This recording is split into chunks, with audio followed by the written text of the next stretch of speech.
Wendy Williams' conservatorship feels more like a luxury prison sentence. At least that is what the iconic daytime talk show host, her friends, and her family have said. We get into all the details in today's video, so stick around. Wendy's conservator is the devil. At least that's what Wendy Williams' friend, comedian Lunell Campbell, told TMZ this week when they found her at the airport. The pair have been friends for a long time, and Lunell is ready to go to bat for Wendy Williams. She called for Williams to be released from the facility in which she is spending her time so she can be reunited with her loved ones, because Wendy is pretty much in isolation right now. Wendy's niece Alex revealed that due to the facility's strict rules, since 2023, Wendy can call people, but no one can call her. Alex expressed concern at how isolated her aunt was, highlighting the fact that Williams is literally in her room in the facility at all hours of the day, every day. Alex said her main issue with Wendy's conservator, Sabrina, is she isn't very communicative. Alex shared that with all the rules surrounding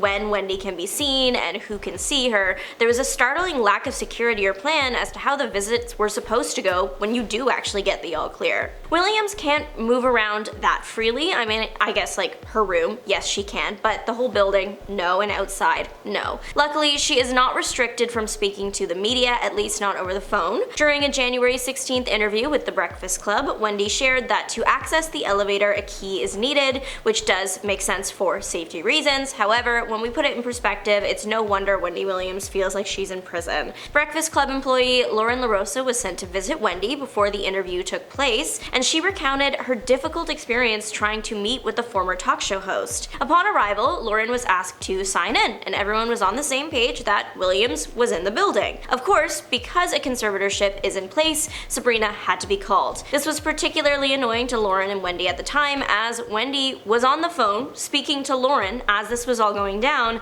and she had let the front desk people over the phone know that Lauren was an expected guest that she wanted to see. Williams even offered to come downstairs to meet with Lauren. Of course, she would need someone to bring her downstairs, as she can't access the elevators or leave her room without the key. The issue they ran into, though, was Sabrina wasn't answering her phone. Lauren described the situation as suddenly flipping. New people joined the conversation, and again asked Lauren who she was and why she was there. Upon saying her piece again, they claimed that they didn't have anyone there by that name. Again, Williams had spoken via the phone to the concierge downstairs, and Lauren was already told that Williams was in the facility, and Sabrina had already been called, but still it was insisted upon that Wendy wasn't there and they didn't know a Sabrina. Two things can be true at once here. The thorough safety protocols are necessary to protect patients and staff, and they can also be really annoying to those with good intentions just trying to see their family and friends. Lauren shared her unique perspective on the situation, as members of her own family have gone through medical issues in the past. She said, "I can't imagine not being able to get to them should something happen." Williams also shared during the interview that she has spent the last 3 birthdays on her own. The most recent her niece was supposed to share with her, but a lockdown was placed on visiting, so she had to come later. Williams expressed that she would rather spend her birthday by herself than open the door and spend her birthday with the people on this floor. She expressed how lonely she feels, even just when it comes to her own age.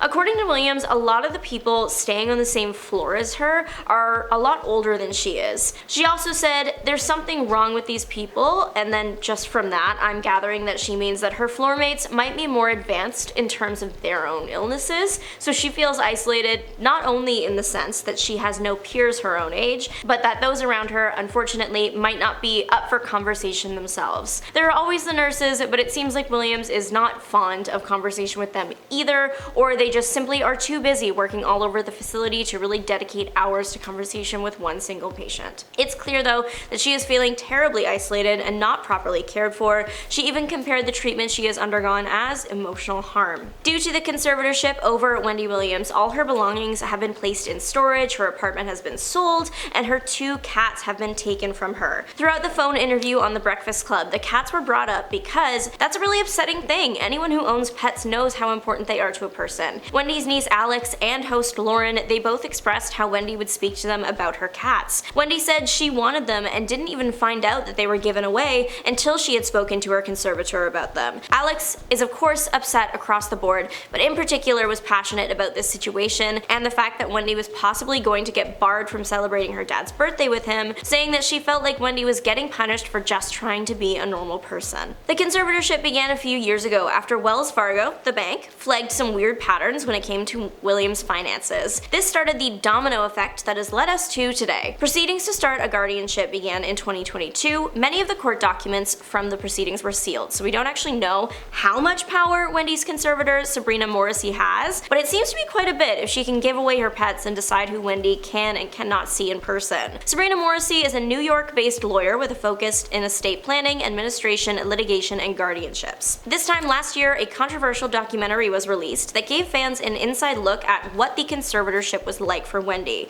It raised concerns, to put it lightly. Allegedly, Sabrina Morrissey attempted to stop this doc from getting aired or to change certain scenes, but of course failed. So she sued the A&E television network and Lifetime Entertainment Services that aired it. Her representation argued that the networks were taking advantage of Williams for financial gain when she was already in a vulnerable state. The companies then actually sued back for the costs that it took to go to court. They also argued that Morrissey attempted to alter pieces of the documentary when she realized that she wasn't going to look very good. It was also going to show just how isolated Williams really was, which wasn't ideal. The reason Williams has been placed under a court-ordered conservatorship has to, unfortunately, do with her finances, but also her health. She was diagnosed with dementia, specifically frontotemporal dementia and primary progressive aphasia, the first meaning a disease that exists in the areas of the brain associated with language, personality, and behavior. As that disease progresses, these particular areas shrink, which can lead to an altered personality. The latter disease is under the umbrella of the first, but specifically it affects the part of the brain used for communication, making it harder for a person to express their thoughts, eventually resulting in a loss of the ability to read and write. It's a really unfortunate situation, and fans, or anyone with a heart,